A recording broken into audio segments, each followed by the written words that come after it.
Russia Ukraine যুদ্ধ 4 বছর পেরিয়েছে। দ্বিতীয় বিশ্বযুদ্ধের পর ইউরোপের সবচেয়ে বড় এই সংঘাতের এবার ইতি টানার ইঙ্গিত দিলেন রুশ প্রেসিডেন্ট ভ্লাদিমির পুতিন। মস্কোর বিজয় দিবসের প্যারেড শেষে পুতিন জানান, পরিস্থিতি এখন শেষের দিকে, তবে আলোচনার টেবিলে বসার আগে জুড়ে দিয়েছেন বিশেষ শর্ত।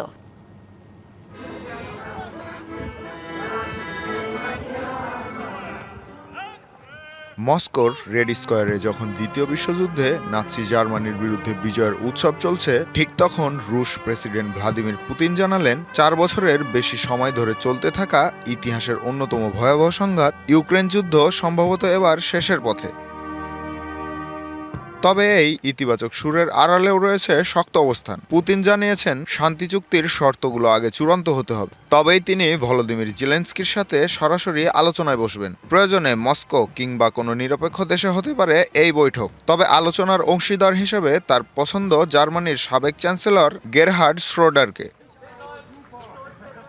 যুদ্ধ দীর্ঘায়িত হওয়ার জন্য বরাবরের মতো পশ্চিম ও ন্যাটোকেই দায়ী করেন পুতিন। তার দাবি, রাশিয়াকে ধ্বংস করতে চেয়েছিল পশ্চিমা শক্তি, কিন্তু তারা সফল হয়নি। উল্টো এখন তারা নিজেরাই গোলকধাঁধায় আটকে গেছে।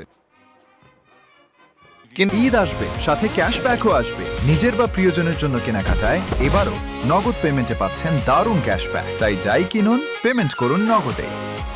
কিন্তু কেন হঠাৎ এই সুরবদল? বিশ্লেষকরা বলছেন, 4 বছরের যুদ্ধে রাশিয়ার $3 ট্রিলিয়ন অর্থনীতি এখন প্রবল চাপের মুখে। অন্যদিকে মার্কিন প্রেসিডেন্ট ডোনাল্ড ট্রাম্পের যুদ্ধবন্ধের প্রবল আকাঙ্ক্ষা এবং বর্তমান 3 দিনের যুদ্ধবিরতি পুতিনকে নতুন করে ভাবাচ্ছে। গবেষকরা বলছেন, পুতিন সম্ভবত বুঝতে পেরেছেন এই যুদ্ধে তার নিরঙ্কুশ জয় পাওয়া সম্ভব নয়।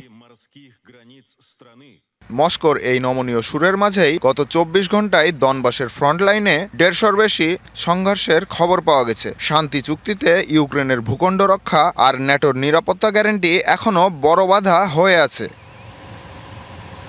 পুতিনের এই ইঙ্গিত কি সত্যি শান্তির বার্তা, নাকি কৌশলী কোনো চাল, তা সময়ই বলে দেবে। তবে কয়েক হাজার মানুষের প্রাণহানি আর ইউক্রেনের ধ্বংসস্তূপের মাঝে বিশ্ববাসী আছে এখন কেবল একটি টেকসই যুদ্ধবিরতির অপেক্ষায়।